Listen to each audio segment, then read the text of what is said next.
आज अर्थशास्त्र में हम इकाई 1 के अंतर्गत पाठ 1 अर्थशास्त्र का परिचय के बारे में अध्ययन करेंगे। सबसे पहले हम देखते हैं कि अर्थशास्त्र क्या है। अर्थशास्त्र जो है मानवीय आवश्यकताएं असीमित होती है और उन्हें संतुष्ट करने के साधन सीमित होते हैं, जिसके कारण से चुनाव की समस्या पैदा होती है कि किस प्रकार सीमित साधनों से असीमित आवश्यकताएं पूरी की जाए। इस प्रकार दुर्लभता और चयन का संबंध अटूट है, जिसका अध्ययन अर्थशास्त्र में किया जाता है। दूसरे शब्दों में यह कहा जा सकता है कि चयन संबंधी समस्याओं से जुड़े व्यवहारों का अध्ययन ही अर्थशास्त्र की विषय वस्तु है। इसका हम देखेंगे व्यष्टि अर्थशास्त्र। यहाँ दो दिया है, व्यष्टि एवं समष्टि। तो सबसे पहला देखते हैं व्यष्टि अर्थशास्त्र क्या है। व्यष्टि अर्थशास्त्र अंग्रेजी भाषा के माइक्रो, ग्रीक भाषा के शब्द माइक्रोस का हिंदी रूपांतरण है। व्यष्टि से अभिप्राय अत्यंत छोटी इकाई से है, अर्थात व्यष्टि अर्थशास्त्र का संबंध अध्ययन की सबसे छोटी इकाई से है। इस प्रकार व्यष्टि अर्थशास्त्र के अंतर्गत व्यक्तिगत इकाइयों जैसे व्यक्ति, परिवार, उत्पादक, फर्म, उद्योग आदि का अध्ययन किया जाता है।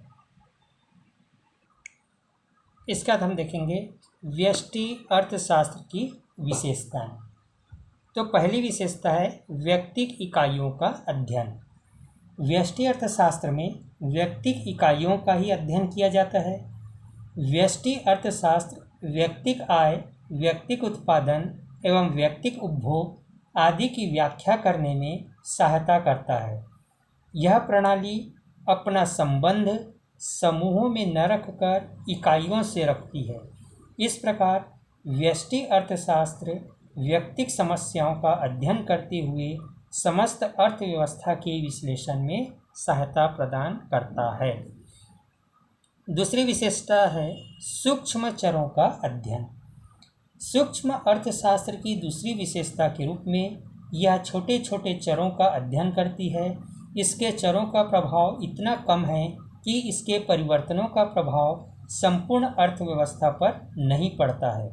जैसे एक उपभोक्ता अपने उपभोग, एक उत्पादक अपने उत्पादन से संपूर्ण अर्थव्यवस्था की मांग पूर्ति को प्रभावित नहीं कर सकता है। तीसरी विशेषता है व्यक्तिगत मूल्य का निर्धारण। व्यष्टि अर्थशास्त्र को कीमत सिद्धांत अथवा मूल्य सिद्धांत के नाम से भी जाना जाता है। इसके अंतर्गत वस्तु की मांग एवं पूर्ति की घटनाओं का अध्ययन किया जाता है। इसके साथ साथ मांग एवं पूर्ति के द्वारा विभिन्न वस्तुओं के व्यक्तिगत मूल्य निर्धारण भी किए जाते हैं। तो ये थी व्यष्टि अर्थशास्त्र की विशेषताएं। पहला व्यक्तिगत इकाइयों का अध्ययन, दूसरा सूक्ष्म चरों का अध्ययन, तीसरा व्यक्तिगत मूल्य का निर्धारण। इसके बाद हम देखेंगे व्यष्टि अर्थशास्त्र की सीमाएं या कमियां या दोष या कठिनाइयाँ। तो व्यष्टि अर्थशास्त्र की प्रमुख सीमाएं या दोष या कठिनाइयाँ जो है वो निम्नलिखित है। पहला है केवल व्यक्तिगत इकाइयों का अध्ययन। व्यष्टि अर्थशास्त्र में केवल व्यक्तिगत इकाइयों का ही अध्ययन किया जाता है। इस विश्लेषण में राष्ट्रीय अथवा विश्वव्यापी अर्थव्यवस्था का सही ज्ञान प्राप्त नहीं हो पाता। दूसरी कठिनाई या दोष है अवास्तविक मान्यताएं। व्यष्टि अर्थशास्त्र अवास्तविक मान्यताओं जैसे पूर्ण रोजगार, पूर्ण प्रतियोगिता व दीर्घकाल पर आधारित है, इसलिए काल्पनिक भी कहा जाता है। तीसरा है व्यष्टि निष्कर्ष समग्र अर्थव्यवस्था के लिए अनुपयुक्त। व्यष्टि अर्थशास्त्र व्यक्तिगत इकाइयों के अध्ययन के आधार पर निर्णय लेता है, लेकिन व्यवहार में कुछ धारणाएं ऐसी होती है जिन्हें समूहों पर लागू करने से गलत निष्कर्ष निकलता है। चौथा दोष है संकुचित अध्ययन। कुछ आर्थिक समस्याएं ऐसी होती है जिसका अध्ययन व्यष्टि अर्थशास्त्र में नहीं हो सकता, जैसे मौद्रिक नीति, राष्ट्रीय आय, रोजगार, राजकीय नीति, विदेशी विनिमय आदि। पांचवा दोष है अव्यवहारिक।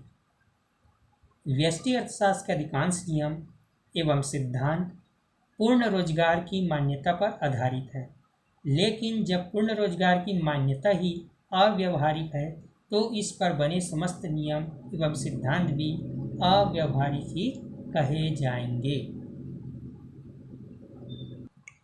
इसका हम देखेंगे समष्टि अर्थशास्त्र। समष्टि अर्थशास्त्र क्या आशय है? समष्टि अर्थशास्त्र आर्थिक ज्ञान की वह शाखा है जो संपूर्ण अर्थव्यवस्था एवं अर्थव्यवस्था से संबंधित बड़े योगों व औसतों का, उनके व्यवहार एवं पारस्परिक संबंधों का अध्ययन करती है। तो इस प्रकार से समष्टि अर्थशास्त्र आर्थिक ज्ञान की वह शाखा है जो संपूर्ण अर्थव्यवस्था एवं अर्थव्यवस्था से संबंधित बड़े योगों व औसतों का, उनके व्यवहार एवं पारस्परिक संबंधों का अध्ययन करती है। इससे यह स्पष्ट हो जाता है कि समष्टि अर्थशास्त्र विशिष्ट इकाइयों का अध्ययन न करके संपूर्ण अर्थव्यवस्था के कुल योगों का अध्ययन करता है।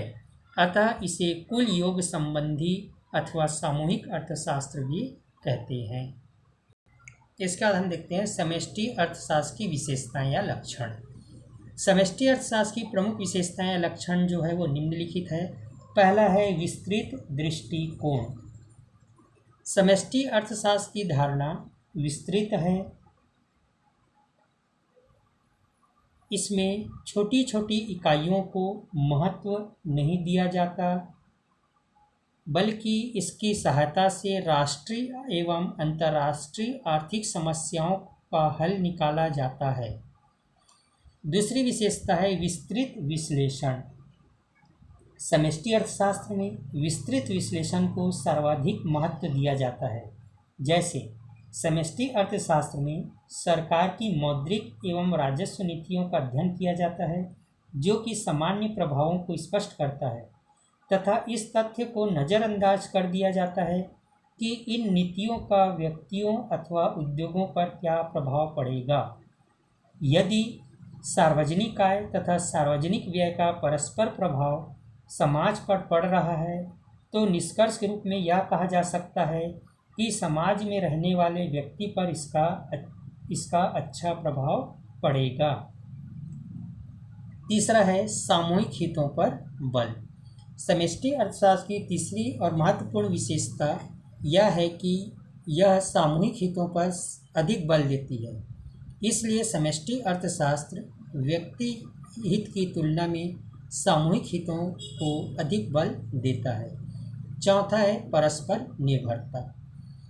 व्यष्टि अर्थशास्त्र में संतुलन की दशा में हुए परिवर्तनों का प्रभाव अन्य इकाइयों पर नहीं पड़ता, जबकि समष्टि अर्थशास्त्र में मात्राएं इतनी अधिक होती है तथा ये एक दूसरे से परस्पर इतने संबंधित होते हैं कि एक में परिवर्तन करने पर अन्य मात्राओं के संतुलन स्तर में भी परिवर्तन हो जाता है। तो ये थी समष्टि अर्थशास्त्र की विशेषताएं। पहला विस्तृत दृष्टिकोण, दूसरा विस्तृत विश्लेषण, तीसरा सामूहिक हितों पर बल, चौथा परस्पर निर्भरता। इसका हम देखेंगे समष्टि अर्थशास्त्र का क्षेत्र। समष्टि अर्थशास्त्र का जो क्षेत्र है वो बहुत ही विस्तृत या व्यापक है। समष्टि अर्थशास्त्र के अंतर्गत संपूर्ण अर्थव्यवस्था के बड़े समूहों, योगों तथा औसतों का अध्ययन किया जाता है। समष्टि अर्थशास्त्र के अध्ययन के क्षेत्र में निम्नांकित बातें मुख्य रूप से सम्मिलित होती है। पहला है आय तथा रोजगार स्तर का निर्धारण। आय तथा रोजगार स्तर का निर्धारण समष्टि अर्थशास्त्र की मुख्य सामग्री होती है। आय एवं रोजगार का स्तर प्रभावपूर्ण मांग पर निर्भर करता है। प्रभावपूर्ण मांग कुल व्यय द्वारा निर्धारित होती है। प्रभावपूर्ण मांग में परिवर्तन से अर्थव्यवस्था में तेजी व मंदी की दशाएं उत्पन्न होकर आर्थिक अस्थिरता को जन्म देती है।